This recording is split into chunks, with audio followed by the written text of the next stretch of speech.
Es para mí un placer venir a platicar con ustedes el día de hoy y un poquito ponerles en el horizonte qué es lo que va a suceder. Ustedes van a empezar a tratar pacientes con diabetes en el preciso momento que abran su consultorio, simple y sencillamente porque tenemos una prevalencia altísima en México de sobrepeso y obesidad. 7 de cada 10 mexicanos vivimos con sobrepeso u obesidad y demandamos más recursos de salud. La obesidad se asocia con más de 230 complicaciones médicas, mecánicas y metabólicas y los vamos a ver en el consultorio. Si ustedes me dicen, bueno, es que yo voy a hacer, no voy a ser endocrino, voy a hacer neumo, pues van a ver una cantidad de SAOs impresionante y van a ver neumopatías restrictivas y van a ver tromboembolias pulmonares en las personas que viven con obesidad y van a ver hipertensiones pulmonares. Si ustedes me dicen, no, es que yo voy a hacer cardio, doctor, bueno, pues una buena proporción de los eventos isquémicos son explicados por la obesidad.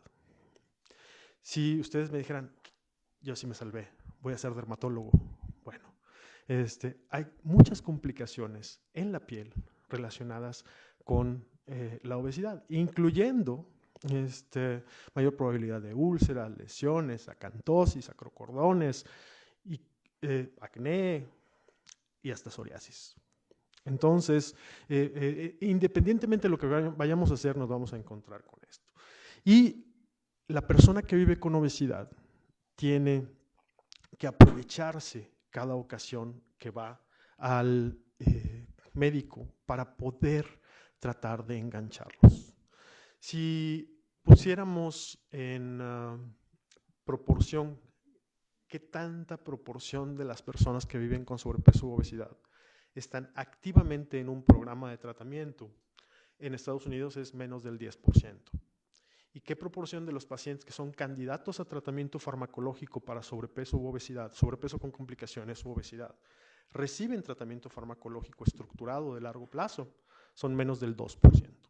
Entonces hay una gran área de oportunidad para controlar esta enfermedad crónica que es recidivante, que es progresiva y que se asocia con una reducción de la esperanza de vida.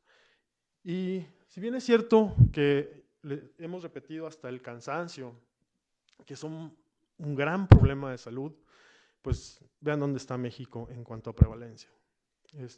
Justo por debajo de Estados Unidos en la prevalencia combinada de sobrepeso u obesidad.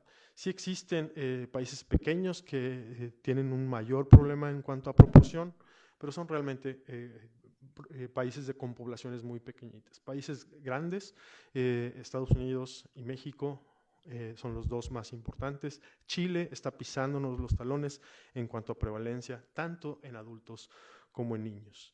Y pues afortunadamente en México tenemos la Encuesta Nacional de Salud y Nutrición. Es cierto, tiene sus problemas metodológicos, puede ser que no sea tan representativa en algunas regiones, puede ser que el muestreo tenga críticas, pero es una de las encuestas longitudinales que han tenido una mayor consistencia y nos da una idea de cómo vamos evolucionando como población, aún con todas estas diferencias en el muestreo. Y pues bueno, 75.2% de los cuales el 36.9% es sobrepeso, un poquito más prevalente en la mujer, 40%, y en obesidad otro 40% en la mujer. Entonces, la prevalencia combinada sí anda en 75%, pero es importante que sepamos que la mujer tiene más afección y que también es menos tratada, recibe menos tratamiento. ¿Qué otra cosa nos interesa? Pues que no solamente es sobrepeso u obesidad, sino es sobrepeso u obesidad de el que es más nocivo. La prevalencia de obesidad abdominal en mujeres anda cercano al 87.9%. Perdón, ¿se escucha bien ahí? Sí. En mayores de 20 años. Entonces tenemos una gran área de oportunidad para prevención, para reducción de complicaciones y para enganchar a los pacientes, a las personas que viven con estos problemas en programas de tratamiento. Si esto se llamara miopía, no nos queda duda de que pues le diríamos, oye, necesitas ponerte tus lentes y seguir usando tus lentes, porque es una condición crónica. Como esto se llama obesidad, las personas esperan un tratamiento finito, esperan, voy a estar 2 meses, 3 meses, 6 meses, ¿cuándo dejo la dieta? ¿Cuándo se acaba la medicina? ¿Cuánto tiempo voy a estar haciendo ejercicio? Y entonces es súper importante hacer esta parte de conciencia. ¿A dónde vamos? Pues ustedes no les tocó ver cómo se han caído muchísimos fármacos para el tratamiento de obesidad, pero creo que es importante poner un poquito en el contexto. Se han intentado muchos fármacos para el tratamiento de obesidad y han sido fármacos que llegan al mercado y en los cuales se han encontrado algunas complicaciones una vez que los tienes en fase 4 y se bajan. Y entonces hay un ejemplo clarísimo de los beneficios metabólicos, pero los riesgos de un sistema tan complejo como es el control de la energía, en donde el rimonabant, que era un fármaco que actúa en los receptores cannabinérgicos, era de verdad muy bueno en tratar las expresiones del síndrome metabólico. Había muchísima mejoría en resistencia a la insulina, había mucha mejoría en cuanto a la glucosa, a la pérdida de peso, a la pérdida de masa grasa visceral, y una vez que se empezó a usar de forma masiva, resulta que se trató de ampliar la indicación y ya no era nada más para aquellas personas con obesidad, sino vamos a dárselo a toda persona que tenga alguna manifestación de resistencia a la insulina. Y en ese intento de masificar la utilización de un fármaco que no estaba como primariamente diseñado para todas las manifestaciones, sino para la obesidad, pues resulta que la proporción de gente que lo usaba, que tenía depresión, era alta. Y entonces, al quitar esta parte hedónica, placentera del alimento, la gente tenía más depresión porque las vías cannabinérgicas están ligadas con la parte de rewards y las vías dopaminérgicas. Y entonces había más suicidabilidad. La gente tenía más ideación suicida. Y un fármaco que era buenísimo, bien utilizado, pues por tratar de maximizarlo, fuera. Otro ejemplo es la sibutramina. Sibutramina fue un fármaco muy, muy útil en el tratamiento de la obesidad. Y el punto es que era conocido que aumentaba la frecuencia cardíaca por 4 o 5 latidos por minuto.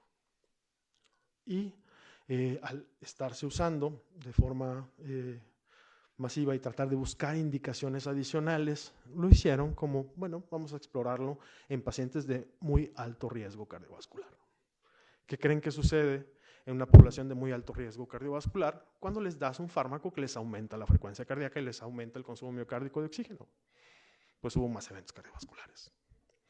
Y entonces la reacción de la FDA fue fuera fármaco. Y la reacción de todas las agencias reguladoras, en lugar de decir, ¿saben qué? Vamos a usarlo temprano cuando el paciente no ha tenido problemas. No, fue quítenlo. Y entonces el único país en el mundo donde se utiliza sibutramina es Brasil. Y se utiliza así, en pacientes tempranos, que no tienen complicaciones cardiovasculares, que no tienen comorbilidades serias y que están en etapas tempranas de la obesidad. Hoy, si les dijera qué fármacos tienen disponibles para el tratamiento de la obesidad como enfermedad crónica en México, pues realmente tenemos Orlistat, tenemos liraglutida, ¿y qué más? Naltrexona, bupropión. Son los 3 fármacos aprobados para el tratamiento crónico de obesidad. Todos los demás que se encuentran son literalmente fármacos que no tienen evidencia científica de utilización en el largo plazo. Y por lo tanto no tienen evidencia de seguridad en el largo plazo.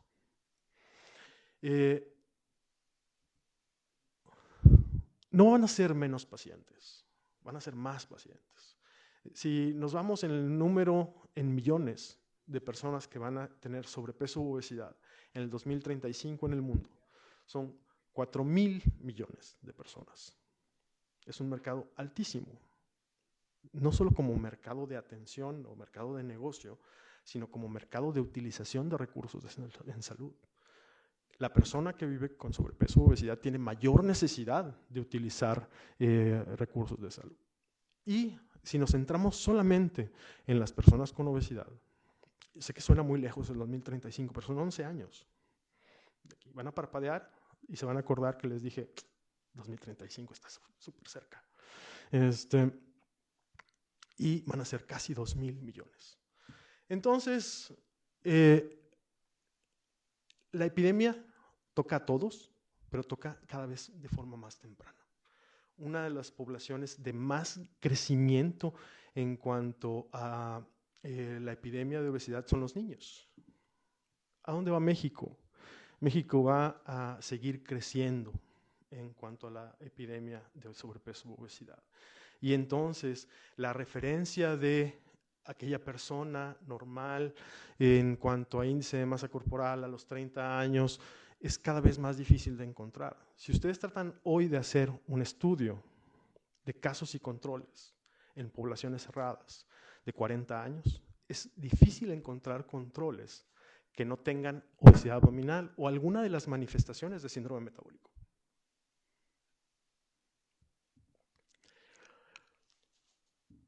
Y durante este tiempo, del 20 al 35, vamos a ver 2,1% de incremento anual en obesidad. Por lo tanto, en 2035 vamos a andar cerquita del 50%. Va a ser literalmente un volado. Y en los niños, la tasa de crecimiento anda alrededor de 3,3%. Comemos por muchas cosas. Primero que nada, para sobrevivir. Segundo, porque es muy sabroso. La realidad es que hay una parte hedónica, placentera en el alimento. Tercero, porque enciende los mecanismos de recompensa. Y estoy seguro que todos nos hemos sentido en alguna vez frustrados. Y en cuanto comes algo que tiene una alta carga de carbohidratos, por ejemplo, empieza ese calma.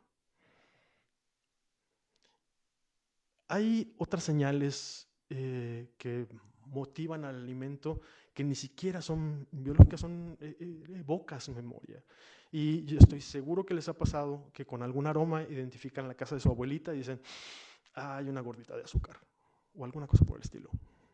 Y estos son conductas normales. Pero eso no es la obesidad. La obesidad es una enfermedad compleja y multifactorial que va más allá de esa ingesta y gasto de energía. Hace muchos años le decían a la gente, pues come menos, muévete más. Pero eso lo tenemos que insertar en un montón de señales que cambian. Todos conocemos ese flaco odioso que se come una vaca asada todos los días y no sube un gramo. Todos lo conocemos. También conocemos a la persona que vive con obesidad, que sabes que se cuida, que ves la cantidad de alimento que ingiere, que ves el esfuerzo cotidiano que hace en su actividad física y que aún así tiene problemas para controlar su peso. Y como muchas otras variables en medicina, esto tiene una distribución gaussiana. Hay pacientes que no cayeron en el promedio y que son ahorradores. Y hay pacientes que no cayeron en el promedio y que batallan para mantener la masa grasa. Entonces, esa parte creo que es muy importante. Pero además de la predisposición genética, el ambiente nos modula. Y entonces hay modificaciones epigenéticas. Y entonces, a pesar de que tengas individuos que tienen la misma genética que sus padres, si fue un individuo prematuro que estuvo en riesgo, que nació con peso bajo, con retraso del crecimiento asimétrico, que estuvo en una incubadora años, tiene más probabilidades de tener adiposidad visceral si sobrevive a eso. Si su mamá tuvo encima diabetes gestacional, tiene más probabilidad de enfermar y de hacer complicaciones metabólicas tempranas. Dicho todo eso, si tuviéramos que separar a los fármacos para el tratamiento de la obesidad, pues hay fármacos que actúan de forma periférica y fármacos que actúan de forma central.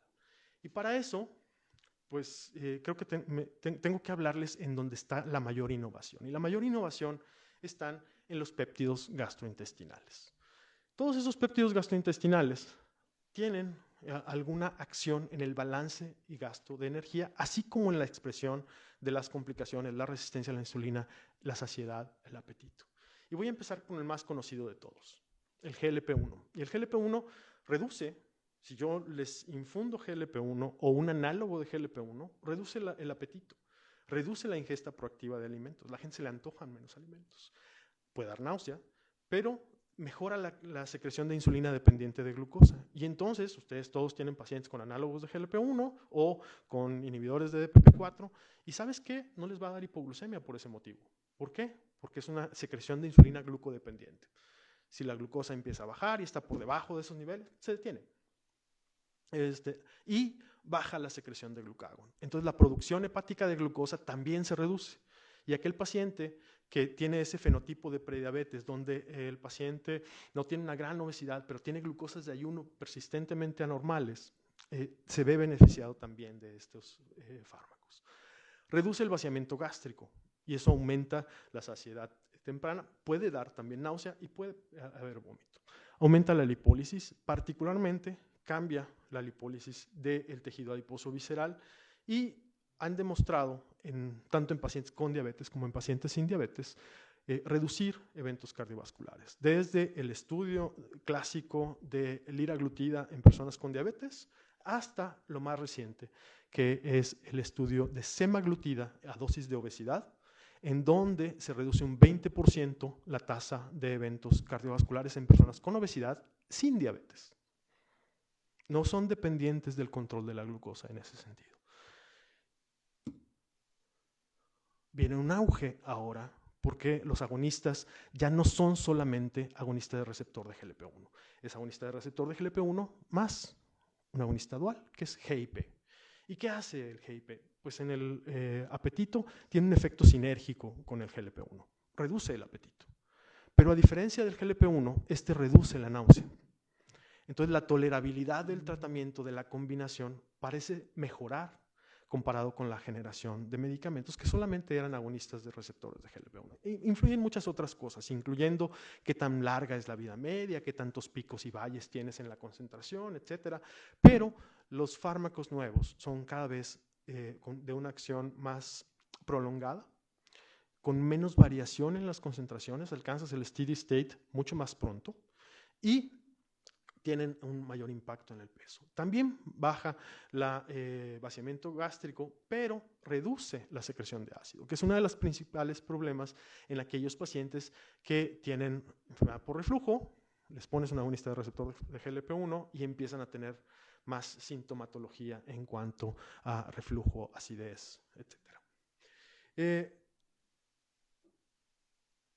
Podría tener un papel en el tratamiento de osteoporosis, particularmente usado como monoterapia. Todavía eso es algo que se ve mucho más verde en cuanto al desarrollo. Glucagón, porque vienen agonistas triples. Ahora va a ser GLP-1, GIP y glucagón. Y el glucagón también tiene impacto en el apetito, reduce la ingesta de alimentos, da náusea. De hecho, el ejemplo de la náusea típico es el paciente con diabetes tipo 1 que tiene una hipoglucemia severa. Si ustedes le ponen glucagón para recuperarle de esa hipoglucemia severa, lo primero que tienen que hacer, además de garantizar que le van a dar glucosa, es protegerlo porque va a vomitar. Aumenta la producción hepática de glucosa, justo lo contrario a lo que hacen los otros dos, y también reduce el vaciamiento gástrico. El glucagón aumenta el gasto de energía y aumenta la frecuencia cardíaca. Amilina, hay análogos de amilina que son disponibles para pacientes con diabetes tipo 1, no lo tenemos en México, pero ¿qué hace? Baja el apetito, baja la ingesta de alimentos, también aumenta el gasto de energía, también reduce el vaciamiento gástrico y podría también tener un impacto en la calidad del hueso. Y por último, el péptido YY baja el apetito, da náusea y aumenta también la ingesta de energía. Entonces, combinaciones de esto, tanto peptídicas como moléculas pequeñas, suenan como objetivos importantes en el desarrollo de fármacos nuevos para obesidad. ¿Por qué tratamos la obesidad?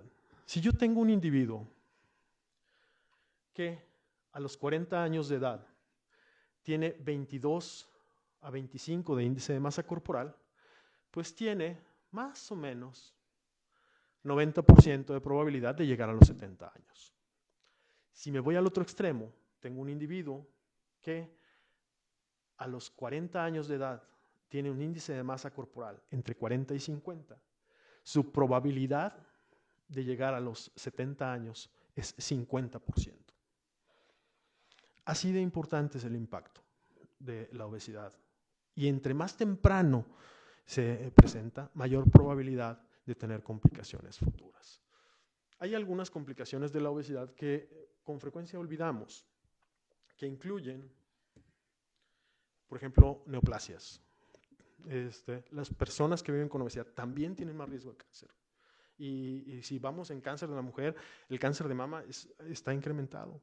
Y cáncer en general, el cáncer de colon está incrementado. Y la mortalidad por ellos también está incrementado. Entonces tenemos que ver no nada más a la diabetes y a la apnea del sueño y a las enfermedades a las que comúnmente estamos asociados, sino todas esas otras cosas, incluyendo para lo que hoy tenemos una mayor probabilidad de detectar.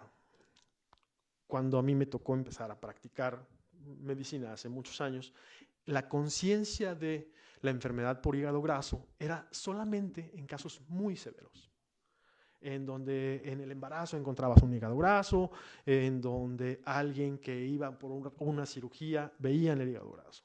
Hoy sabemos que la primera causa de cirrosis ya no son las enfermedades virales. La primera causa de cirrosis es la Metabolic Associated Fatty Liver Disease.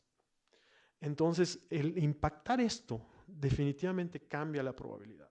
Acabo de estar en la Universidad de Texas en San Antonio en una plática y en una discusión de posibilidades de colaboración decía el decano de la Escuela de Medicina que tienen uno de los condados con mayor prevalencia de cáncer hepático y está directamente relacionado con que la población ahí tiene 90% de sobrepeso u obesidad. 90%. Entonces, hay una gran oportunidad de intervenir ahí. Quisiera que tuviéramos consciente que además el individuo cambia con la pérdida de peso.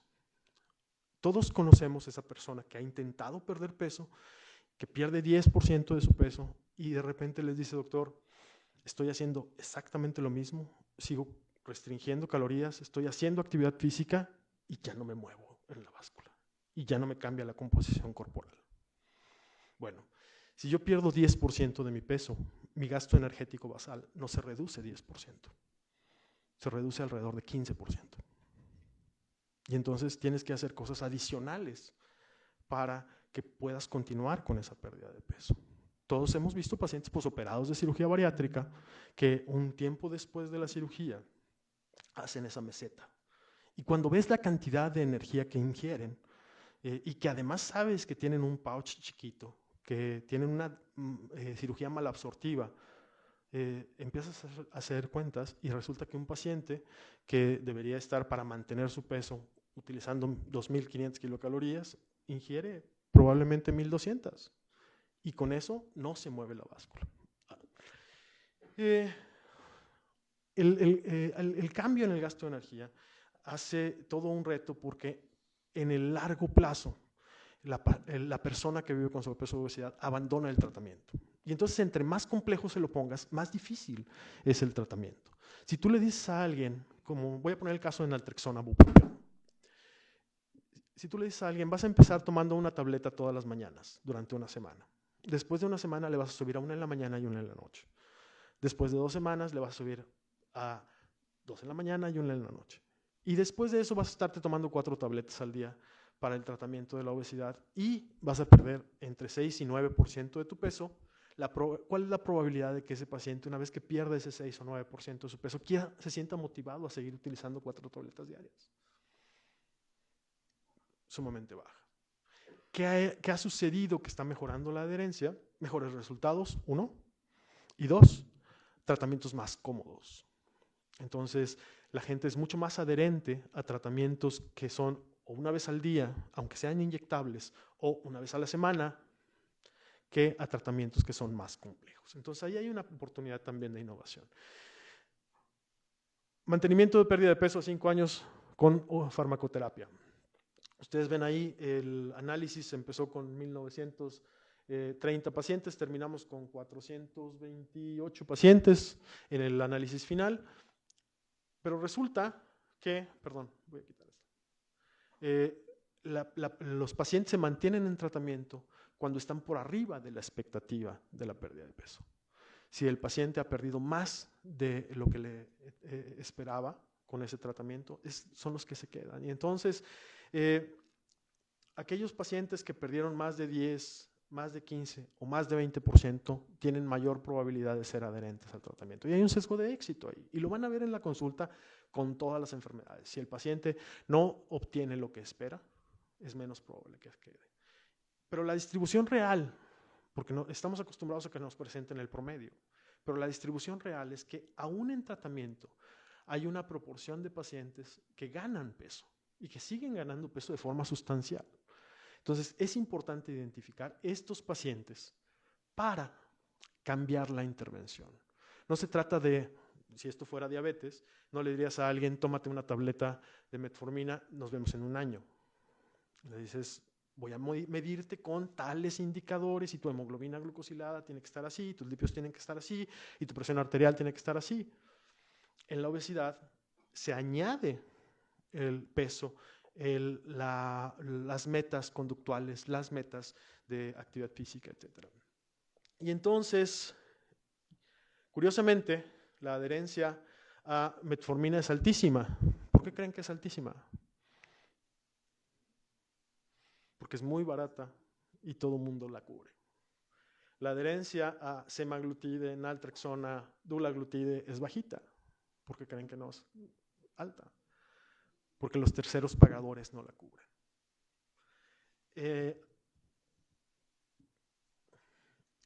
En México vamos al menos 8 años atrás desde la perspectiva regulatoria. ¿Por qué? Esto es lo que tenían en 2017 de opciones de tratamiento farmacológico para obesidad en Europa y en Estados Unidos. Y tenían en Europa Orlistat, naltrexona, bupropión y liraglutida. Es exactamente lo que tenemos hoy en México. En Estados Unidos está aprobada la fentermina, en Europa no. Fentermina topiramato está aprobada en Estados Unidos, está aprobado en Guatemala, pero no está aprobado en México. Lorcaserin ya no es disponible por un incremento en riesgo de cáncer de mama. Naltrexona, bupropión, liraglutida. Y ahora, en estos años, se añade semaglutida, pero no semaglutida a dosis de diabetes. Y ese es un gran problema en México. La gente dice, el Ozempic no sirve. Pues sí, el Ozempic no sirve para obesidad porque no es una dosis para obesidad. La dosis para obesidad es más alta. Y entonces tienes pacientes utilizando 0.25 una vez a la semana de semaglutida y dicen, no me sirve para el apetito. Pues efectivamente, la dosis para apetito son 2.4 miligramos semanales. Y no hay forma de que llegues a eso con lo que tenemos disponible en México. Para empezar, no está aprobado. Luego, ¿qué podemos? Estas son de las guías canadienses. Pensamos que siempre en el tercer mundo estamos peor. Pues la realidad es que en Canadá no están mucho mejor. Solo tienen semaglutida 2.4 y la indicación aprobada es obesidad con complicaciones serias que no responden a otro tratamiento. Entonces, esto es, tú ves un paciente que tiene diabetes y obesidad y dices es un paciente ideal para semaglutida a dosis altas. Pues le mandas el Ozempic primero para control de la glucosa. Y la aseguradora te va a decir, no, ya intentaste orales, ya intentaste ISGLT2, ya intentaste... No, ok. Solo si no responde a eso, es candidato a darte semaglutida. Y primero a dosis de diabetes. Si el paciente se lo aprueban porque ya falló todo eso, tienes ahora el reto de que no te van a cubrir el otro 1.4 miligramos. Y entonces el paciente tiene que pagar de la bolsa el resto. No estamos tampoco mucho mejor. Los fármacos antiobesidad son fármacos que actúan, es cierto, en la parte metabólica, periférica, pero gran parte de su acción son en el sistema nervioso. Y entonces, aquí está una pequeña vista de la pérdida de peso en estudios fase 3 y posteriores. Y eso ha ido cambiando. Los fármacos más recientes se parecen más a lo que puedes lograr con una cirugía de obesidad. En el caso, por ejemplo, de tirzepatida, Zepbound en Estados Unidos o Mounjaro para diabetes, puedes lograr pérdidas de peso en pacientes sin diabetes que andan alrededor de 20%, que es bastante buena como pérdida de peso para la obesidad, y puedes modificar la evolución de otras enfermedades, porque puedes entrar en remisión de la diabetes si pierdes 20% de tu peso, porque puedes modificar el riesgo de incapacidad por osteoartrosis degenerativa, porque puedes quitarle a alguien la necesidad de un CPAP. Y entonces son medicamentos, como existen en otras enfermedades, que modifican la evolución de la obesidad. Y entonces hay que pensar ahora en estos fármacos como modificadores de evolución. La dosis hace al veneno, y esto aplica también para la obesidad. Hay una tendencia para uso off-label de semaglutida oral buscando tratamiento de obesidad. La dosis de semaglutida oral de Rybelsus, ¿se acuerdan? 3 miligramos como dosis inicial, 7 miligramos o 14 miligramos como dosis de mantenimiento, diarias, orales. La dosis para obesidad en personas con diabetes, 25 o 50 miligramos en los estudios fase 3. Casi 20 veces la dosis inicial. ¿Funciona? Sí, funciona de maravilla. Ustedes ven ahí un poquito las poblaciones que estaban con 14 miligramos tratamiento para diabetes, 25 y 50 con el objetivo de mejorar el peso. Y vean nada más la curva la diferencia en la curva de peso entre la línea azul clarita y la línea azul oscura, que son los 14, 25 y 50 miligramos. Y entonces logras pérdidas de peso importantes. Siempre que vean un estudio para tratamiento de obesidad, una de las primeras preguntas que se tienen que hacer es si los pacientes de esa población tienen diabetes o no.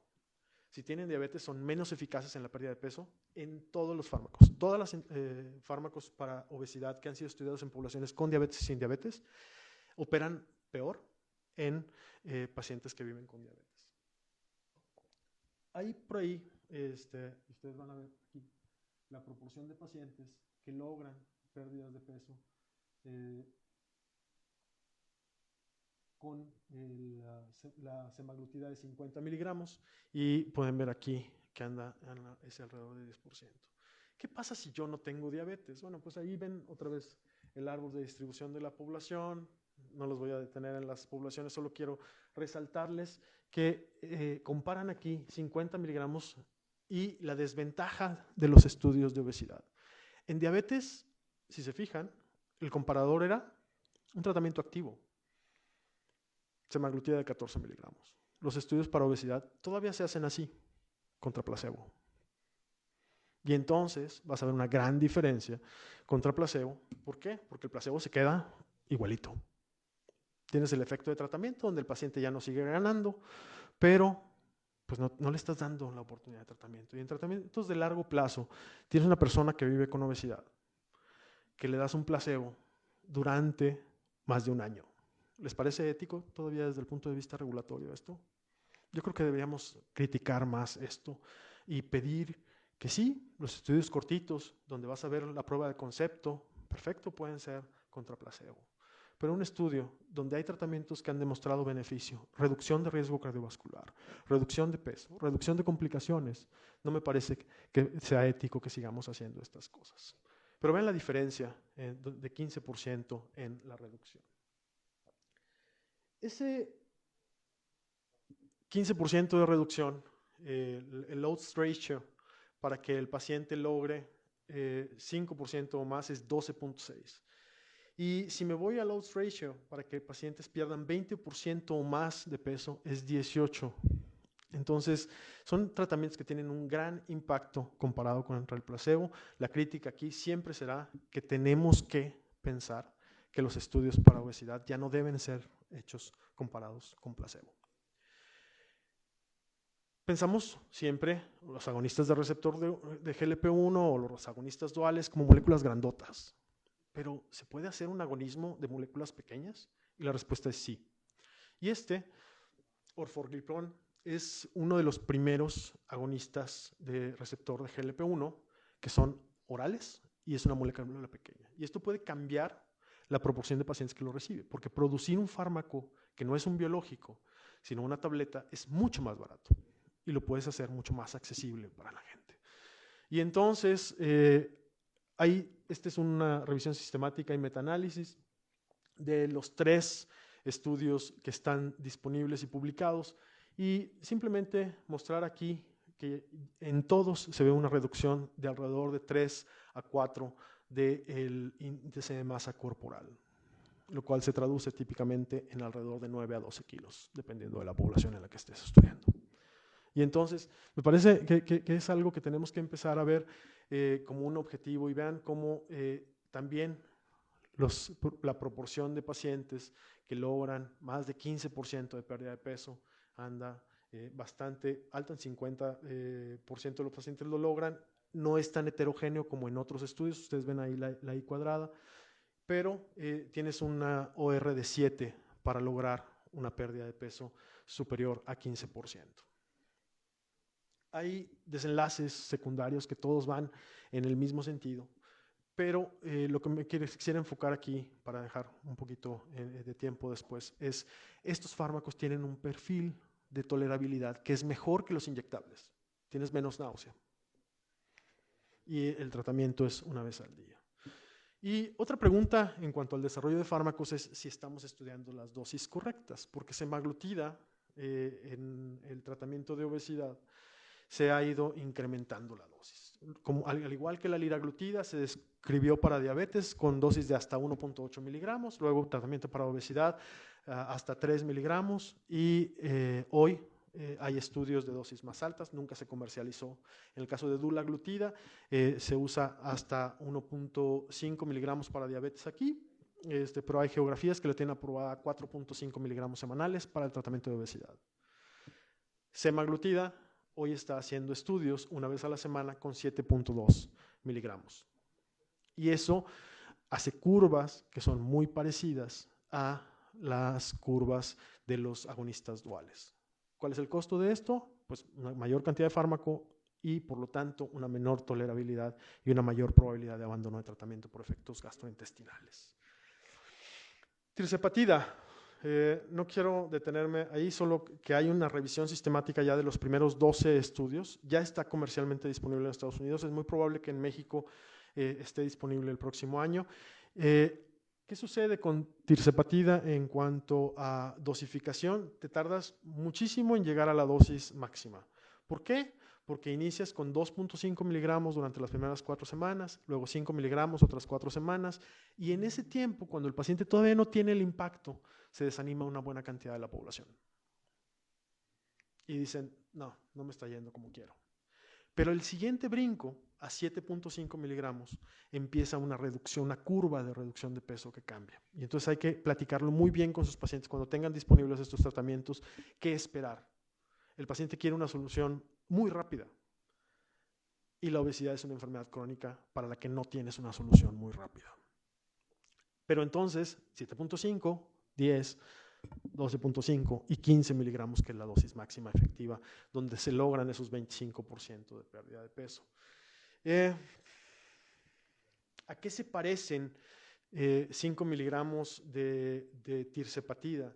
Se parecen más o menos, o no son diferentes estadísticamente, a utilizar 3 miligramos de liraglutida diarios, a utilizar 1 miligramo de semaglutida. Entonces, si con 5 miligramos tu paciente no ha tenido el efecto máximo, pues tenemos que explicárselo y platicarlo hacia adelante, ¿no? Vienen muchos más agonistas de receptor de GLP-1. Ustedes ven ahí fases 1, 2, 3, Y estos van a seguir desarrollando y van a moverse a fármacos duales, triples.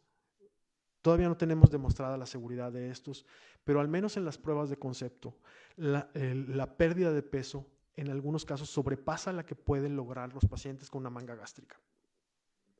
Entonces, ahí vienen otros retos. Lo primero es hacer que estos tratamientos sean accesibles a la población y que puedan ser cubiertos en el largo plazo, ya sea por terceros pagadores o que tengan un precio que el paciente pueda costear, o una combinación de las dos cosas. El otro reto es generar la conciencia en la población de evitar la automedicación. Uno de los mayores problemas que hubo para la utilización de agonistas de receptor de GLP-1 en este último año fue la autoprescripción.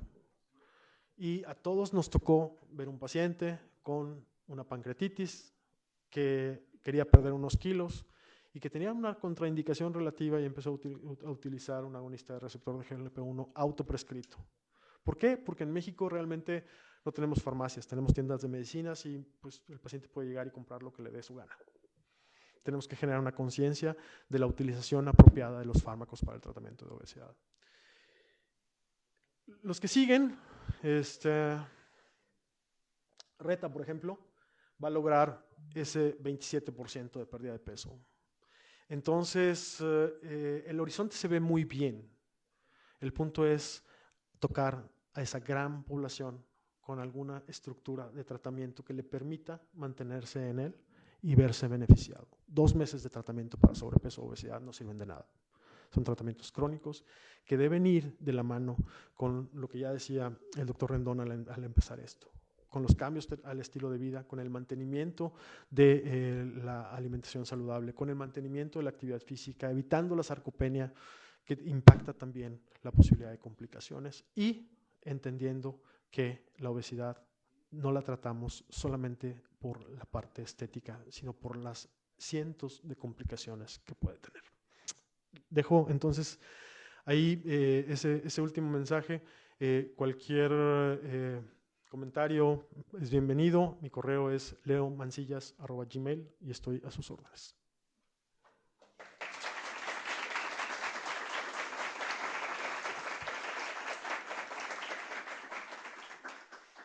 No sé si hubiera preguntas, comentarios.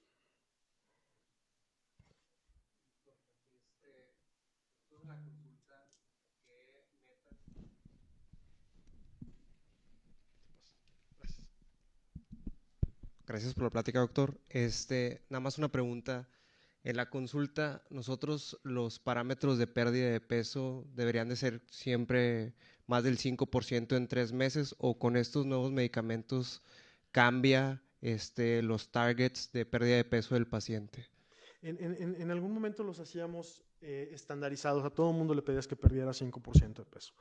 Creo que hoy entendemos que no todas las enfermedades se benefician de la misma proporción de pérdida de peso. Por ejemplo, alguien que vive con ovario poliquístico, cuya meta es fertilidad, tiene que perder 15% de peso si está asociado el ovario poliquístico a obesidad para mejorar su posibilidad de fertilidad y tener un embarazo exitoso. Entonces, en ese paciente en particular, la meta debería ser 15%. Si lo que estás buscando es remisión de diabetes tipo 2, la meta debería ser por arriba del 12% de pérdida de peso. Si tu objetivo es mejorar enfermedad metabólica asociada a la adiposidad del hígado, enfermedad metabólica del hígado asociada a la adiposidad, lo que deberías buscar es arriba de 15% de pérdida de peso. Por el contrario, si lo que quieres es reducir la posibilidad de que alguien con prediabetes progrese a diabetes, con 7% es suficiente. Entonces estamos empezando a hacer medicina personalizada en obesidad. Otra de las cosas que creo que vienen en el horizonte del tratamiento de la obesidad es la fenotipificación. No todas las personas tienen la misma causa o las mismas componentes en el desarrollo de la obesidad. Y hay quien tiene más comer emocional, y hay quien tiene más un fenotipo ahorrador, y hay quien tiene más una enfermedad metabólica que se presenta con menos grado de adiposidad. Entonces, esos fenotipos están siendo estudiados al día de hoy. Desafortunadamente, toda la evidencia que se genera hoy para obesidad no los está fenotipificando. ¿Por qué? porque si lo empiezas a hacer, resulta que cierras ese nicho de fármaco para a quien le es más útil. Y pues finalmente quienes desarrollan fármacos lo que quieren es alcanzar ese mercado que les platicaba al principio, donde ellos ven como su objetivo alcanzar esos 4.000 millones de pacientes que van a estar en 2035, porque si hoy empiezas a desarrollar un fármaco, te tardas 10 años en ponerlo en el mercado y eso es lo que están buscando.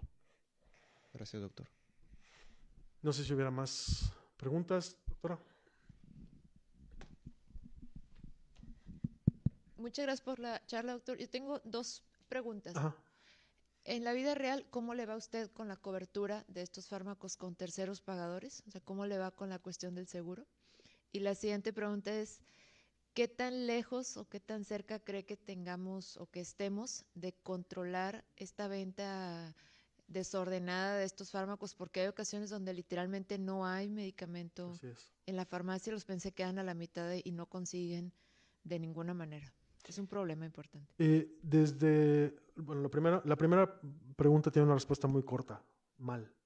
No nos va bien con los terceros pagadores, no le va bien al paciente con los terceros pagadores porque siguen considerando a la obesidad como una condición comórbida y no como una enfermedad, no como un diagnóstico, a pesar de que todas las sociedades médicas académicas la consideran una enfermedad. El tercer pagador dice no. Esto no es tan diferente en el primer mundo. Por ejemplo, en Estados Unidos, si tú prescribes Mounjaro para una persona que vive con diabetes y obesidad, se lo cubren. Si tú prescribes Zepbound, que es la misma molécula en las mismas dosis, no se lo cubre porque es para obesidad. Hay un paciente que vive en Texas que veo por obesidad y que me dijo una frase que sí, de esas que duelen. Dijo, I wish I had diabetes. Si tuviera diabetes me pagaban la medicina, pero no tengo diabetes. Entonces, así de impactantes. Y la segunda, aún en el primer mundo ha sido un problema. A un ex colega en Nueva Escocia le quitaron la licencia porque hizo 17,000 prescripciones en 30 días de Ozempic. No existe una forma humana de ver 17,000 pacientes en un mes, ¿están de acuerdo? Entonces lo que hizo fue vender prescripciones de Ozempic. Lo evaluó el Royal College of Physicians y le quitaron la licencia. Me imagino que se fue al retiro sin licencia, pero con la conciencia un poquito cochina. Yo no hubiera disfrutado ese retiro. Pero sí, es un problema, pero creo que ya se hizo con los antibióticos. Y desde la Sociedad de Endocrino estamos tratando de empujar para que esto se mueva a otras áreas que son muy sensibles. Psicofármacos. Usted lo debe ver en su consulta todos los días. Hay psicofármacos, pacientes que tienen 30 años utilizando benzodiazepinas. Y cuando le dices, ¿quién te las prescribe? Dice, nadie. Bueno, me las dio mi doctor hace 30 años. Y luego, ¿quién te hace los refills? Pues no, ahí voy consiguiendo. Y eso es lo mismo para todas las áreas terapéuticas. Y bueno, Adrián no me dejará mentir, ¿cuántos pacientes usan esteroides? Porque una vez se lo diste por un ataque asmático que requería esteroides y después llegan con Cushing porque decidieron que eso era el tratamiento siempre. Y pues llegan, lo compran, se lo inyectan y se acabó. Entonces, ahí todos tenemos una gran labor que hacer.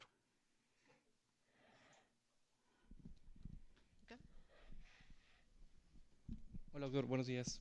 Una duda que ahorita me surgió durante la plática, ¿cree que el porcentaje de obesidad aquí en México sea porque también el porcentaje de que prescribimos medicamentos de antiobesidad en México es bastante baja por el desconocimiento de los mismos? Y la segunda pregunta es, aquí tenemos los jueves la consulta de obesidad. Yo creo que el porcentaje de prescripción de medicamentos de antiobesidad los jueves, si hacemos un estudio, sería, yo creo que el 5 o 10%. Yo creo que nadie ha dejado medicamentos de antiobesidad. Si un paciente con IMC 35, 38, que nunca ha intentado dieta, nunca ha intentado ejercicio, ¿cuál es el umbral para... Las guías nos dicen más de 30 de IMC aunado al ejercicio y actividad física y una dieta. Ujú. ¿Cuál sería nuestro umbral para iniciar ya la farmacoterapia en estos pacientes? ¿Sería más baja iniciarla desde un principio, el paciente llega por primera ocasión? ¿O qué opina usted? Eh, ojalá tuviéramos la posibilidad de utilizar fármacos de forma más temprana.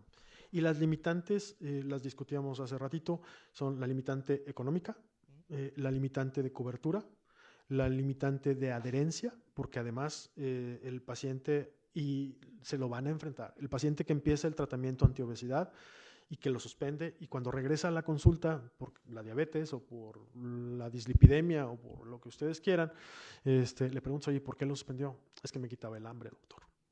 O sea, realmente el paciente quiere perder peso sin modificar sus conductas.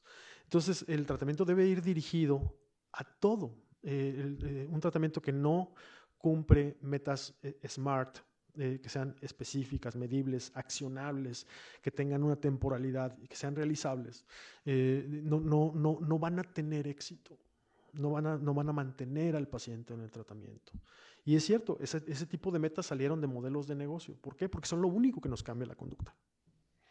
Si no sabes qué estás comiendo, si no mides lo que te estás ejercitando, si no mides la adherencia a los fármacos, lo vas a olvidar y vas a volver a lo mismo. La utilización de fármacos no creo que cambie la epidemia, pero sí cambia lo que cada individuo tiene como riesgos, porque la epidemia es mucho más compleja. Si tú me dices, oye, ¿es solamente lo que comemos? Pues no, es lo que comemos y cómo lo comemos y los horarios y la calidad del sueño y la abundancia energética y las aplicaciones de comida rápida y lo que ustedes quieran. Si tú te preguntas, oye, ¿por qué en Europa la prevalencia de obesidad es mucho menor? El acceso a alimentos es mucho más restringido, no hay Oxxos en cada esquina. Y tienes que planear para ir a hacer el súper porque el domingo está cerrado. Y aquí, pues la realidad es que puedes comprar comida todos los días, todo el día.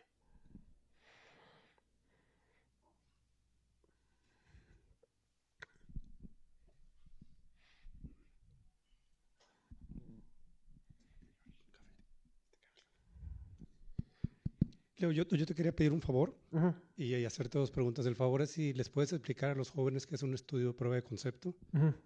Y las preguntas que yo te quiero hacer es interacciones con los múltiples otros medicamentos que utilizan estos pacientes que tienen múltiples comorbilidades.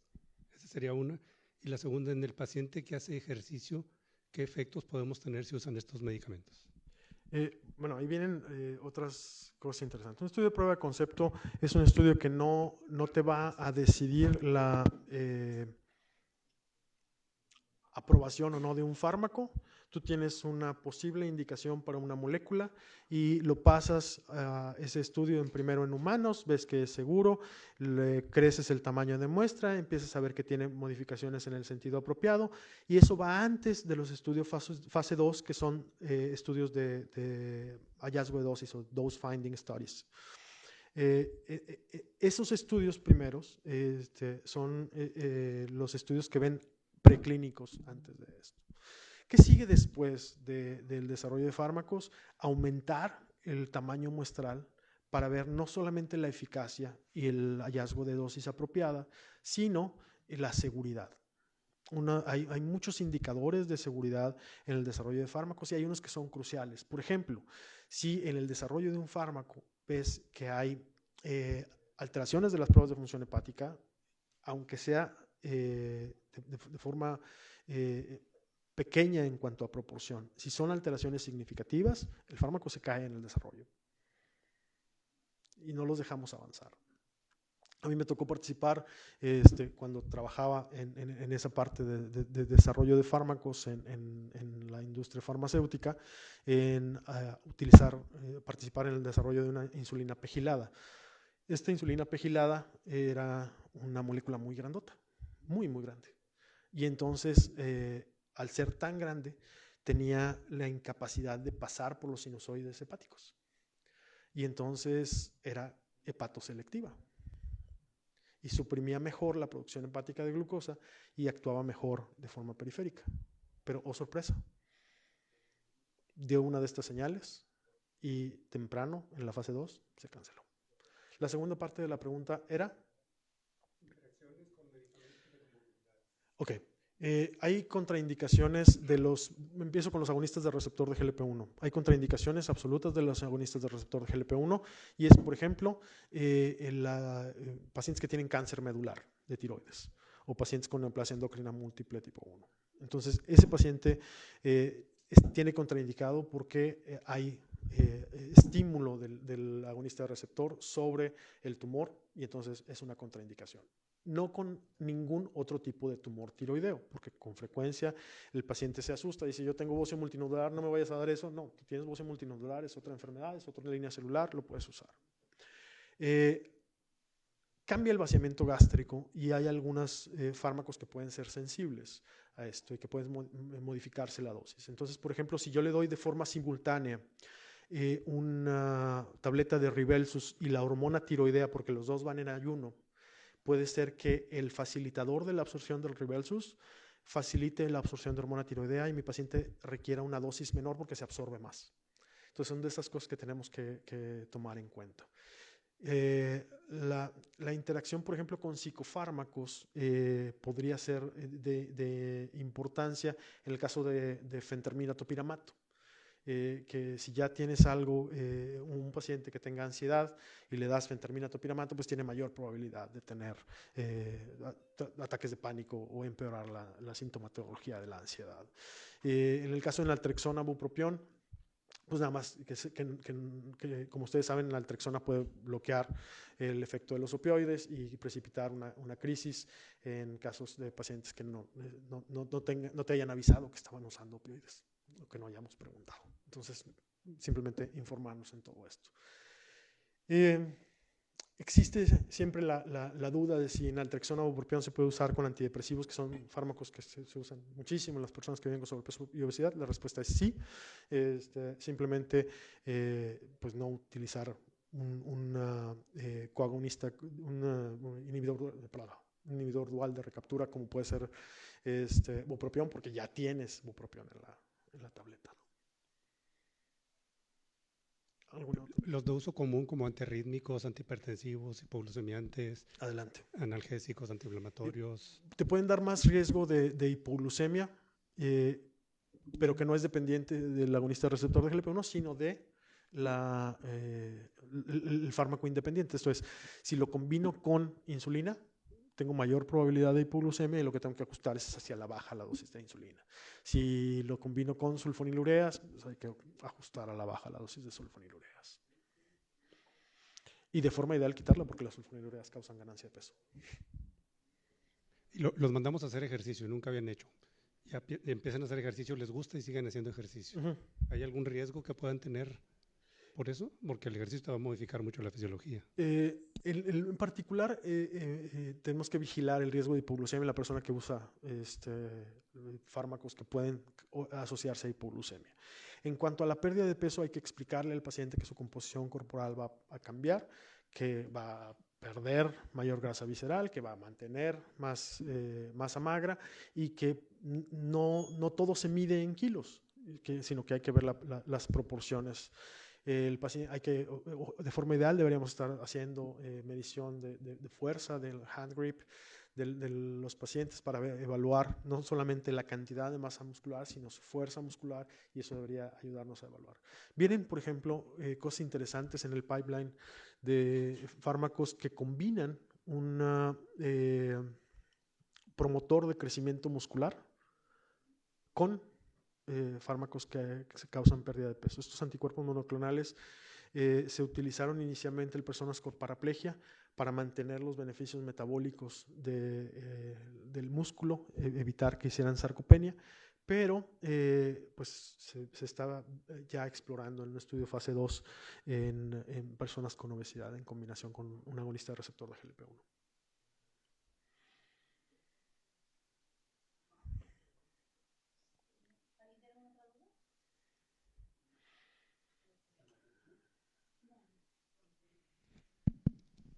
Bueno, pues vamos a dar por terminado este gran round. Vamos a darle un fuerte aplauso a Leo por esta excelente plática e invitarlo a que esté con nosotros con otro tema próximamente.